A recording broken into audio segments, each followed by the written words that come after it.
as well. Here's a look at the Super 1600 semi-final. So Linneman on the front row. You can see how much they were struggling for grip. The track looks damp there, nowhere near as wet as it is now. Linneman goes to the outside, and these sort of cars, normally aspirated front-wheel drive cars, a hell of a lot of wheel spin. So it's really important for the guys to be.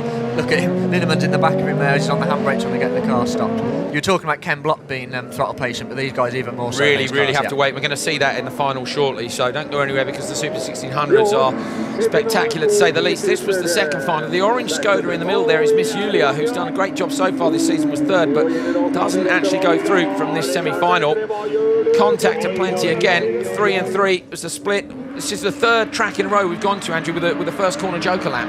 Yeah, the option is very hard racing. Very hard but fair. We've seen a lot of that this weekend.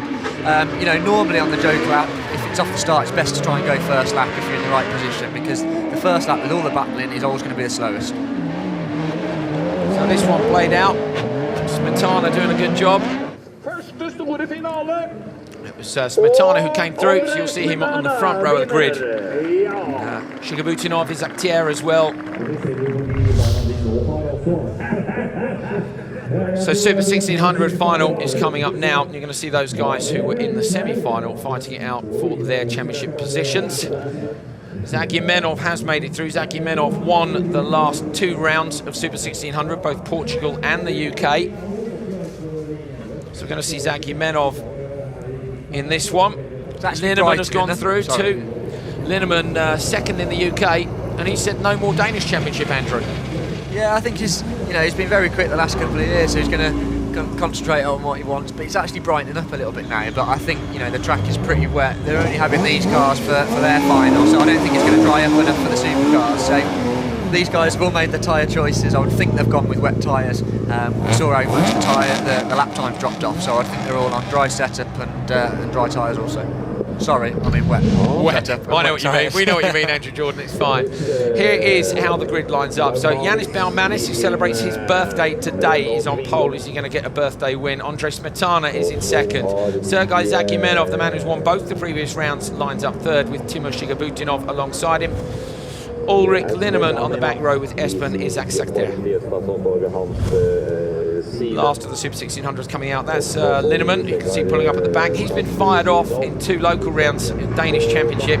He's actually said he's not afraid if he has to lose a few sponsors to miss the Danish Championship. He wants to focus entirely on, of course, what is the European Rallycross Championship for the Super 1600 cars. I think that's a sensible move. If the European's his main focus, then why not sacrifice doing a few of the Danish rounds, but put all your efforts into the European Championship. Set promotion Twingo on the front row. I would think these guys will have their start revs very, very low, because they're going to struggle for traction, and they do it the best time in the drive, so with it wet it's going to be real low revs.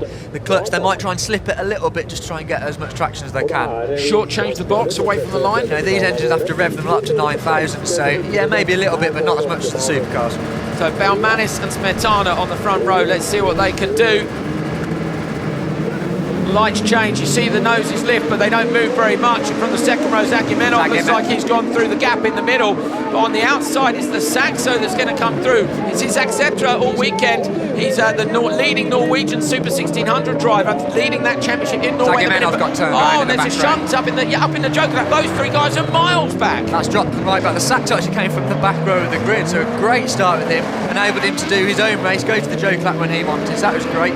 But it's dropped those guys back, all kicked off, and that's the risk on the first lap of taking the Joker lap. It can sometimes backfire a little bit. So it's Balmanis leading from Linneman, then a gap back to Isaac Septra from Norway. Norwegians will be very pleased if he gets a decent result.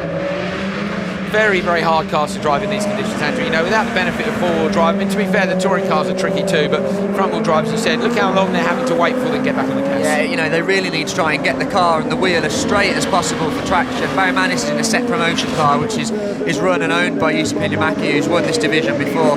They know what they're doing, they know what to do in this sort of conditions, and they'll really see Linneman's jokered really early there, so Linneman's jokered early. He's going to drop back in behind his Accentra, who's already gone, so Linneman drops a place, but quite sensible. I wonder if they've said to him, look, the pack is a long way back, go now.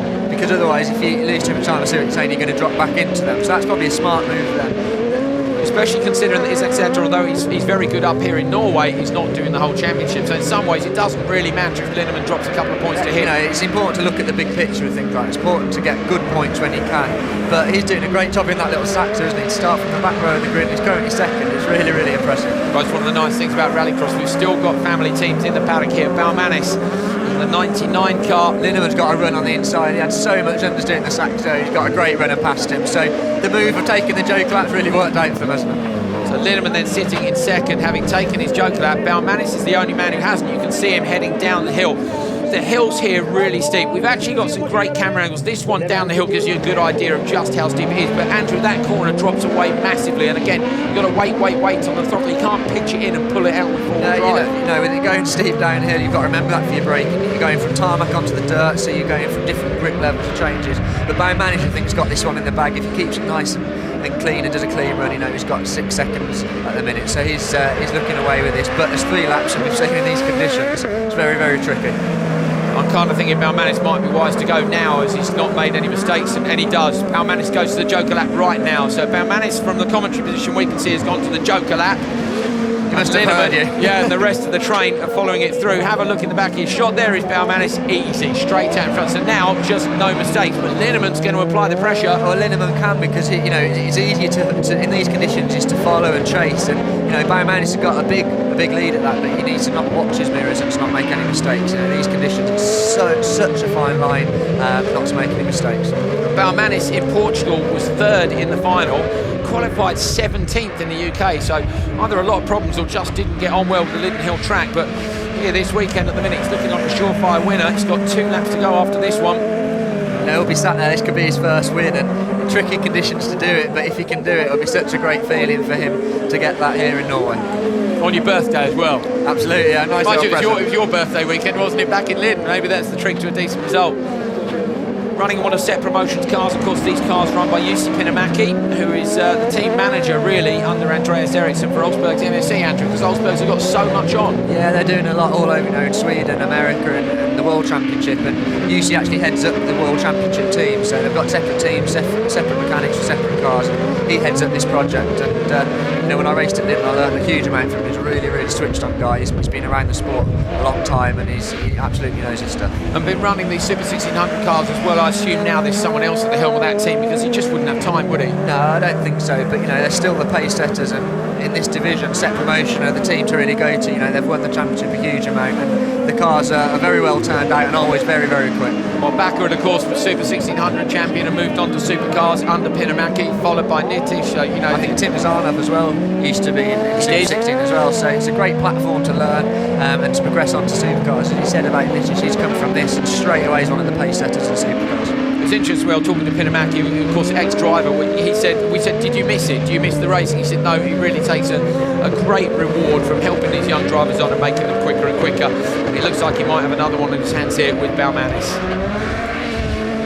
Balmanis then, just one corner to go. The long right-hander, there he goes up the hill. He's going to take the victory. Linneman is going to get second. Who's going to come through in third? So it's Balmanis for the win. 99 car, great job by him. Linneman in the number 2, over the line.